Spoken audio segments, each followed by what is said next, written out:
So, welcome friends in today's session of the subject called Elements of Banking and Insurance. Semester 2 for FI BCom students is totally based on banking stream.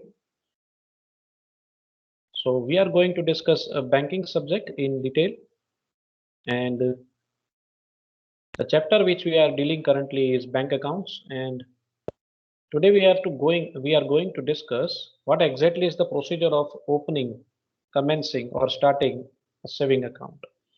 अगर आपने एक saving account खुलवाना है तो उसकी process क्या है, procedure क्या है, ये कैसे ओपन होता है, तो इसकी प्रोसेस आज समझने की हम कोशिश करेंगे आज के session. So let us start with the procedure of opening a saving account.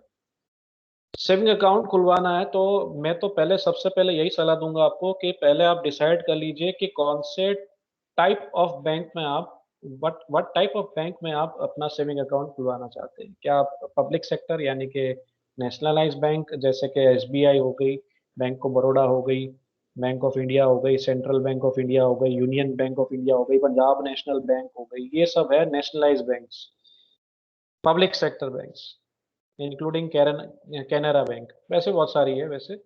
तो कौन सी नेशनलाइज्ड बैंक में या पब्लिक सेक्टर बैंक में आप अकाउंट ओपन करवाना चाहते हैं, पहले डिसाइड कर लीजिए। क्या आप पब्लिक सेक्टर बैंक में अकाउंट ओपन करना चाहते हैं या प्राइवेट सेक्टर, जैसे कि प्राइवेट सेक्टर में है ICICI bank, HDFC bank, axis bank, yes bank. तो क्या आप पब्लिक सेक्टर में जाना चाहते हैं या प्राइवेट सेक्टर में जाना चाहते हैं, दोनों सेक्टर पसंद नहीं है आपको, तो हो सकता है आप कोऑपरेटिव सेक्टर में भी चले जाएं। तो there are three sectors of banks, ऐसा कह सकते हैं बेसिकली। पहला है पब्लिक सेक्टर बैंक, दूसरा है प्राइवेट सेक्टर बैंक और तीसरा है कोऑपरेटिव सेक्टर बैंक्स। तो आप कौन सी सेक्टर में जाना चाहते हैं, कौन सी सेक्टर में अपना बैंक ओपन बैंक में जाके अकाउंट ओपन करना चाहते हैं, ये आपको एक डिसाइड करना चाहिए। नॉर्मली सबसे ज़्यादा सेफ रहता है पब्लिक सेक्टर बैंक में अकाउंट ओपन करना, पब्लिक सेक्टर में सबसे ज़्यादा सेफ माना जाता है। और अगर वहाँ अकाउंट ओपन करने में आपको दिक्कत हो रही है क्योंकि उसमें इंट्रोड्यूसर चाहिए आपको, आपने एक वेल नोन पर्सन को का भी उल्लेख करना होता है फॉर्म फिलअप करने में, एक रेफरेंस भी देना होता है कि आप किसी को पहचानते हैं, इस बैंक की ब्रांच में आप अकाउंट ओपन करवाना चाहते हैं तो आप किसी एक अकाउंट होल्डर की इंफॉर्मेशन दीजिए। तो वैसे एक अकाउंट होल्डर की इंफॉर्मेशन देनी है, जिस ब्रांच में आप अकाउंट ओपन करना चाहते हैं उसी ब्रांच में उसका अकाउंट होना चाहिए। तो उसमें अगर आपको कुछ दिक्कत हो रही है, नहीं हो पा रहा है, तो वहाँ एक ही एक प्रॉब्लम हो सकती है। ऐसी प्रॉब्लम प्राइवेट में भी हो सकती है, प्राइवेट बैंक में भी हो सकती है, लेकिन वहाँ थोड़ा क्या हो जाता है, सपोर्टिव होते हैं। प्राइवेट बैंक्स और कोऑपरेटिव बैंक्स थोड़े ज़्यादा सपोर्टिव होते हैं क्योंकि समझ सकते हैं कि उनको बिजनेस रिक्वायरमेंट ज़्यादा है। पब्लिक सेक्टर में तो आप खुशी-खुशी जाएँगे, वो नहीं बुलाएँगे तो भी जाएँगे, अकाउंट ओपन करना है क्योंकि पब्लिक सेक्टर का बेनिफिट उतना होता है कंपेयर्ड विद अदर बैंक्स। दूसरी बैंक्स, प्राइवेट बैंक्स और कोऑपरेटिव बैंक्स भी बेनिफिट देती है नो डाउट, लेकिन प्राइवेट बैंक्स में उतने ही चार्जेस हाई होते हैं compared with public sector banks. तो ये सारे एडवांटेजेस डिसएडवांटेजेस होते हैं, ज़्यादा डिटेल में वहाँ नहीं जा रहे हैं। सो पहले तो टाइप ऑफ बैंक डिसाइड कर लीजिए, means it starts with choosing the right bank. Right bank आपने डिसाइड करनी है, कौन सी बैंक में account खुलवाऊं। While many people select a bank on the basis of its distance from home or office, it's important that a customer understand their own expectations and requirements first and invest some time in researching about the bank. आपको किस purpose के लिए bank account खुलवाना है, ये भी एक important matter है। सेविंग अकाउंट खुलवाना है तो saving account normally saving habits के लिए ओपन होता है। आपकी जो भी स्मॉल सेविंग्स बच रही है आप बैंक में जाकर डिपॉजिट कर देंगे। महीने के 5,000 बच रहे हैं, चलो भाई सेविंग अकाउंट में डाल दीजिए। तो वो आपको डिसाइड करना है किस पर्पस के लिए आप अकाउंट खुलवाना चाहते हैं। घर के नज़दीक खुलवाना है, अगर आप ऑफिस में काम कर रहे हैं, कहीं जॉब कर रहे हैं, उसके नज़दीक खुलवाना है, कहाँ खुलवाना है, ये सब आपको डिसाइड कर लेना है। आपके एक्सपेक्टेशन के हिसाब से, आपकी रिक्वायरमेंट के हिसाब से थोड़ा सा रिसर्च वर्क आपको कर लेना है इसके बारे में। फिर अब हम आते हैं, पहले वो डिसाइड कर लेना है कौन सी बैंक वगैरह, वो सारी चीज़ अगर आपके माइंड में सेट हो जाती है, उसके बाद हम प्रोसेस पे आ रहे हैं। अब प्रोसीजर हमारा स्टार्ट हो रहा है। क्या प्रोसीजर है अकाउंट ओपनिंग की, सेविंग अकाउंट खुलवाना है तो क्या करना है एग्जैक्टली आपने। For opening a saving account following procedure is adopted. सबसे पहले आपने क्या करना होगा, फॉर्म प्राप्त करना होगा। ये suppose to collect the form from the respective bank, जिस बैंक में आपने अकाउंट खुलवाना है उस बैंक के पास जाके आपने एप्लीकेशन फॉर्म पहले कलेक्ट करना है, और कलेक्ट करने के बाद घर पे सजा नहीं देना है, उसको फिलअप करना है। इसीलिए पहला पॉइंट बनता है filling the prescribed application form. Fill कर देना है, फिल करने के बाद इसको सबमिट करना है। ठीक है, तो पहले आप उसको फिल तो करिए अच्छे से। So for opening a saving account, the concerned person is required to fill in the prescribed application form issued by the bank. Application form bank का होगा, फिक्स्ड फॉर्मेट में होगा, उसी फॉर्मेट में आपने अपनी इंफॉर्मेशन, पर्सनल डिटेल फिलअप करके देनी है। हमारा कोई एप्लीकेशन फॉर्म नहीं चलेगा उसमें, चलो मैं घर से एक एप्लीकेशन फॉर्म बना के ले जाता हूँ, वैसा वाला नहीं चलेगा। बैंक आपको एप्लीकेशन फॉर्म उनके फॉर्मेट में जो रेडी होगा, जिसमें सारी इंफॉर्मेशन उन लोगों ने पहले से ही रखी होगी, उसको फिलअप करके आपने देना है। So in this form he has to fill in. ये जो फॉर्म आप जो कलेक्ट करते हैं बैंक में से, ये फ्री ऑफ कॉस्ट होता है, इसका कोई चार्ज नहीं होता है, ये भी मैं बता दूं आपको। और इसके अंदर जो बेसिक चीज़ें होगी वो आपने फिलअप करनी है। जैसे बेसिक चीज़ें क्या होगी, योर नेम, योर एज, फिर residential address, mode of operating account, आप सिंगल नेम से अकाउंट खुलवाना चाहते हैं या जॉइंटली खुलवाना चाहते हैं। ठीक है, जैसे आपका सिंगल अकाउंट हो गया कि भाई मान लीजिए अमरदीप शर्मा है, तो अमरदीप शर्मा नाम व्यक्ति के नाम का अकाउंट खुलवाना है, या अमरदीप शर्मा चाहते हैं कि अगर उनके मैरिज हो गई है उनकी वाइफ का भी साथ में ऐड कर दिया जाए अकाउंट के अंदर, तो हस्बैंड वाइफ का जॉइंट अकाउंट भी सेविंग अकाउंट भी हो सकता है। तो जैसा आप चाहें, सिंगल ऑपरेट करना है आपने, सिंगली ऑपरेट करना है, यानी अपने सिर्फ अकेले का नाम रखना है, अपने अकेले के नाम पे बैंक अकाउंट ओपन करना है, या आप 2 व्यक्ति या 3 व्यक्ति, 5 व्यक्ति मिलके जितने भी आप रखना चाहते हैं फैमिली मेंबर्स हो सकते हैं, साथ में ही खुलवा दो, तो वैसा भी हो सकता है, depends. Name of the introducer with the account number and is specimen signature. जो इंट्रोड्यूसर होगा, इंट्रोड्यूसर चाहिए, इसमें आपका अकाउंट ऐसा ही नहीं खुल जाएगा, आपको एक ऐसी व्यक्ति की पहचान लानी है जिसका अकाउंट ऑलरेडी उसी बैंक में होगा। जिस मान लीजिए आपने बैंक ऑफ बड़ौदा में अकाउंट खुलवाना है, और ब्रांच ले लेते हैं भाई Parle point branch, bank of Baroda की। तो बैंक ऑफ बड़ौदा की पार्ले पॉइंट ब्रांच अगर है, तो वहाँ पे आपने अकाउंट खुलवाना है मान लीजिए, तो वहाँ के ही एक उसी ब्रांच के एक कस्टमर का नाम और अकाउंट नंबर और उसकी स्पेसिमेन सिग्नेचर चाहिएगी, तो वो आपने प्राप्त करना होगा। यानी आपको एक ऐसी व्यक्ति ढूंढनी होगी जिसका अकाउंट ऑलरेडी उस बैंक में हो, और उसकी डिटेल्स आपको देनी होगी। इंट्रोड्यूसर वो आपके बारे में इंफॉर्मेशन दे रहा है कि बंदा अच्छा है, ऑनेस्ट है, इंटीग्रिटी है उसके अंदर, और कोई गड़बड़ नहीं करेगा। वो आपकी एक तरीके से गारंटी दी जाती है, वो गारंटी देने वाला बंदा इंट्रोड्यूसर है, यानी आप एक दूसरे को पहचानते होने चाहिए नॉर्मली। ये इसका मेन पॉइंट होता है। इंट्रोड्यूसर क्यों होता है, वाई इंट्रोड्यूसर इज नीडेड, क्या जरूरत है इसकी? तो उसकी जरूरत ही इसीलिए है कि वो आपके बारे में गारंटी दे रहा है बैंक को कि बंदा अच्छा, आप इसका अकाउंट खोल सकते हैं। सबमिशन ऑफ केवाईसी डॉक्यूमेंट्स, ये तो आज के ज़माने में सबसे इम्पोर्टेंट रिक्वायरमेंट है। केवाईसी डॉक्यूमेंट्स, केवाईसी का फुल फॉर्म क्या है? What is the full form of KYC? Know your customer. Bank को अपने कस्टमर के बारे में सारी जानकारी होनी चाहिए। बैंक को अपने कस्टमर के बारे में सारी जानकारी होनी चाहिए। कहाँ से होगी? वो सारे डॉक्यूमेंट सबमिट करेगा, Aadhaar card, PAN card, light bill, address proof, ये फलाना ढिमका, ये सारी चीज़ें सबमिट करेगा, तब पता चलेगा ना, अपने कस्टमर के बारे में जानकारी तब उसे मिलेगी। तो सबमिशन ऑफ केवाई, अगला आगे बढ़ते हैं। सबमिशन ऑफ केवाईसी डॉक्यूमेंट्स में होता क्या है? To open a saving account in your name you need to have proof of identity. Proof of identity देनी पड़ेगी ना, आपकी आईडी प्रूफ देनी पड़ेगी, और एड्रेस प्रूफ भी देना पड़ेगा साथ साथ में, together with 2 recent passport size photographs. 3 चीजें हो गई, एक आपकी आइडेंटिटी प्रूफ देनी पड़ेगी, एक एड्रेस प्रूफ देना पड़ेगा, और साथ में 2 पासपोर्ट साइज फोटोग्राफ रिसेंट, जो अभी रिसेंटली आपने निकलवाया हो वो बेटर रहेगा। फिर ऐसा ना हो कि आपकी उम्र हो गई है 20 साल के आसपास, और आप वो 14 वाला फोटो लेके पहुंच जाए वहाँ पे, 8 9 स्टैंडर्ड वाला, तो वो गड़बड़ होती है फिर। इसलिए रिसेंट फोटोग्राफ्स अगर हो तो बेटर रहता है।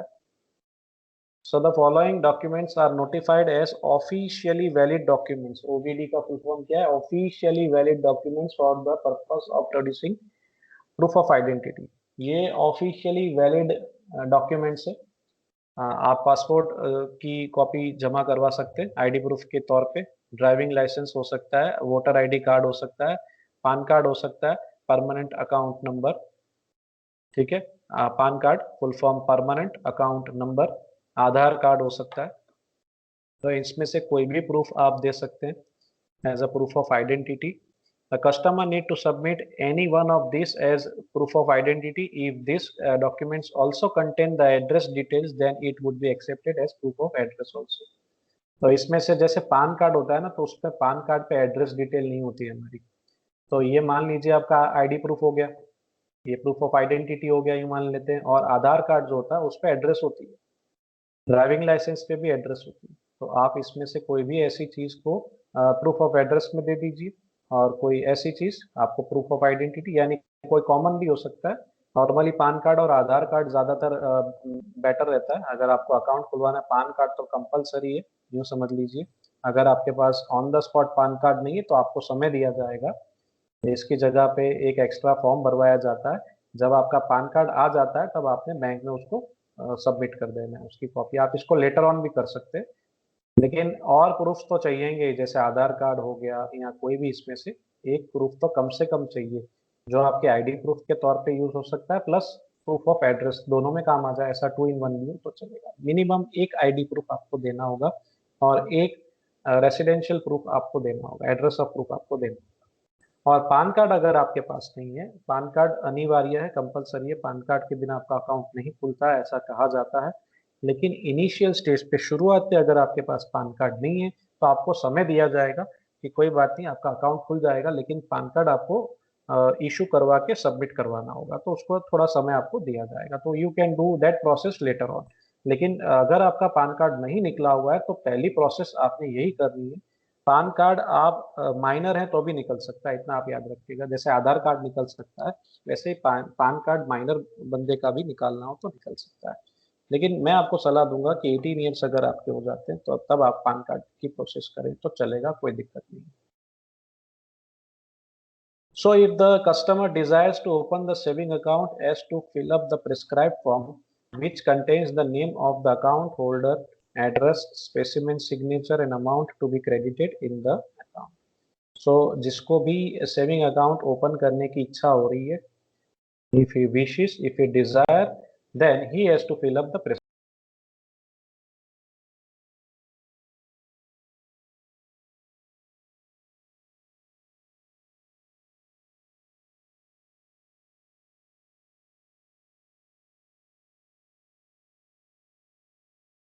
कि जो भी आपने ट्रांजैक्शंस करने हैं, वहाँ जहाँ पे भी आप सिग्नेचर का उपयोग करने वाले हैं, तो आप जब फॉर्म में जो सिग्नेचर कर रहे हैं, वही सिग्नेचर आपने फिर ट्रांजैक्शंस में यूज करने हैं, इसका ध्यान रखना है.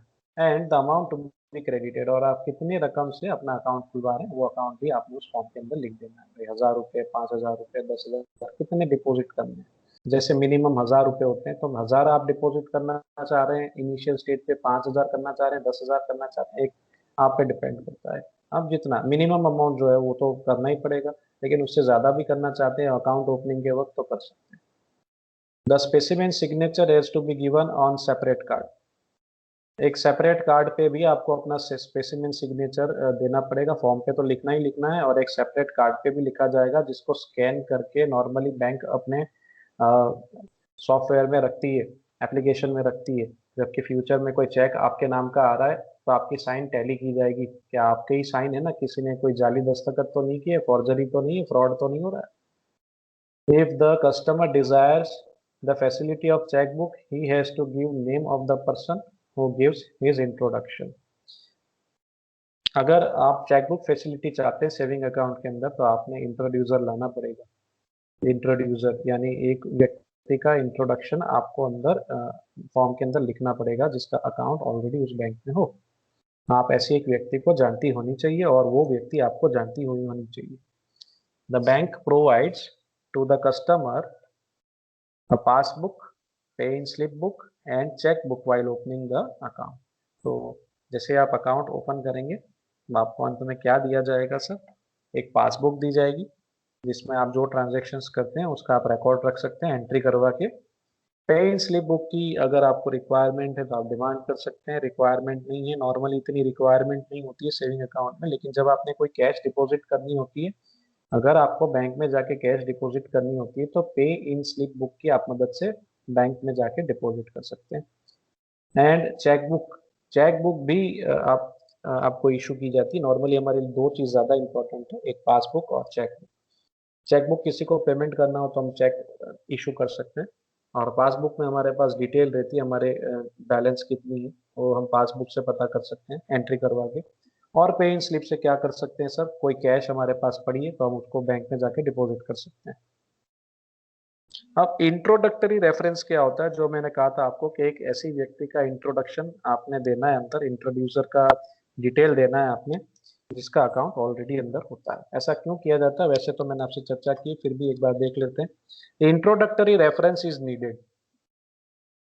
द एप्लीकेंट यानी जो बंदा अकाउंट खुलवाना चाहता है, वो द इंटेंडिंग कस्टमर, जो ऐसा कस्टमर जिसका इरादा है और वो अकाउंट खुलवाना चाहता है, has to give introductory reference either by getting signature of an introducer who either be an old customer of a banker or a person well known to the banker। एक व्यक्ति, ऐसे व्यक्ति जिसकी डिटेल आपने account अपने application form के अंदर देनी है, उस व्यक्ति की सिग्नेचर खास, और उसका जो डिटेल मांगा गया नाम वगैरह, वो उतनी बेसिक डिटेल अकाउंट नंबर वगैरह उतनी डिटेल भर के फॉर्म में भरनी है।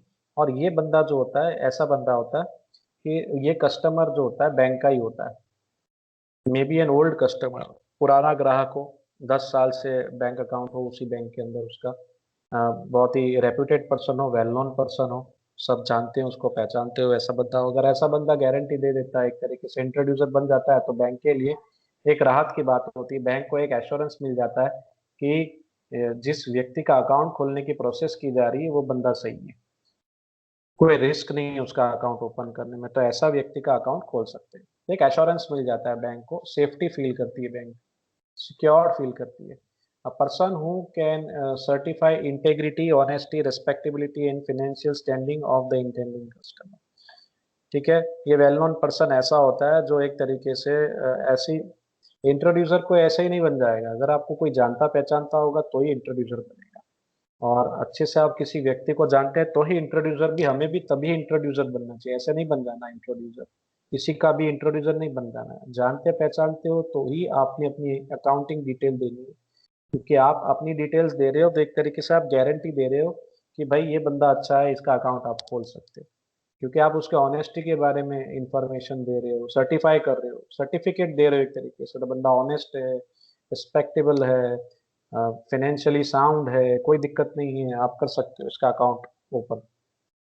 तो सोच समझ के इंट्रोड्यूसर बनना चाहिए। हेल्प करनी चाहिए, ऐसा नहीं कह रहा हूँ कि हेल्प नहीं करनी चाहिए, किसी का भी इंट्रोड्यूसर मत बनो, ऐसा नहीं कह रहा हूँ, लेकिन सोच समझ के, बंदे को अच्छे से जानते हो आप, तो ही आपने ये प्रोसेस में आगे बढ़ना चाहिए, किसी को हेल्प करनी चाहिए। अगला पॉइंट बनता है स्पेसिमेन सिग्नेचर, इंपॉर्टेंट अगला पॉइंट है साइन। साइन बहुत इंपॉर्टेंट चीज होती है, कोई भी अकाउंट ओपन करना हो तो उसमें signature is the most important point. While opening the account, the person intending to open such account have to give the specimen signature on the prescribed card, and the customer during withdrawal has to sign exactly in the same way similar specimen signature given on a card। जैसे मैंने आपसे चर्चा की थी वही बात है, account opening के वक्त आपसे साइन ली जाएगी, एक तो आप फॉर्म पे साइन करेंगे, ठीक है, एप्लीकेशन फॉर्म पे साइन करेंगे, प्लस अलग से एक सेपरेट कार्ड दिया जाएगा, स्पेसिमेन कार्ड। तो उस स्पेसिमेन कार्ड के ऊपर आपने साइन करनी है, जिसको सेव किया जाएगा बैंक की एप्लीकेशन के अंदर, सॉफ्टवेयर के अंदर। और जब आप किसी को भी चेक इशू कर रहे हैं या खुद जाके बैंक में से कैश विड्रॉ कर रहे हैं चेक की मदद से, तो चेक पे आपकी साइन होगी, वो साइन एग्जैक्टली वैसी ही होनी चाहिए जैसी साइन आपने स्पेसिमेन में की थी, नमूने में की थी। स्पेसिमेन का मतलब होता है नमूने में, जो सैंपल सिग्नेचर आपने की थी, स्पेसिमेन सिग्नेचर की थी, जिस फॉर्मेट में आपने साइन की थी उसी फॉर्मेट में। जैसे मान लीजिए किसी का नाम है अमित वर्मा, तो अमित वर्मा है, तो आपने मान लीजिए अमित ने ए कैपिटल लिखा होगा तब तो ए कैपिटल ही होना चाहिए, फिर स्मॉल ए होगा तो नहीं चलेगा। तो ये सारी छोटी छोटी बातें हैं जो आपको ध्यान में रखनी है साइन करते वक्त। तो आप जिस पैटर्न में साइन करते हैं उसी पैटर्न की साइन आगे फॉरवर्ड करती रहनी है, यूज करते रहनी है, साइन चेंज नहीं होनी चाहिए। If the account is in the name of a minor, अब माइनर की बात हो रही है, if the account is in the name of a minor, minor means who is minor, the person who is having less than age of 18 years, जिसकी उम्र 18 साल से कम हो उसे माइनर कहते हैं।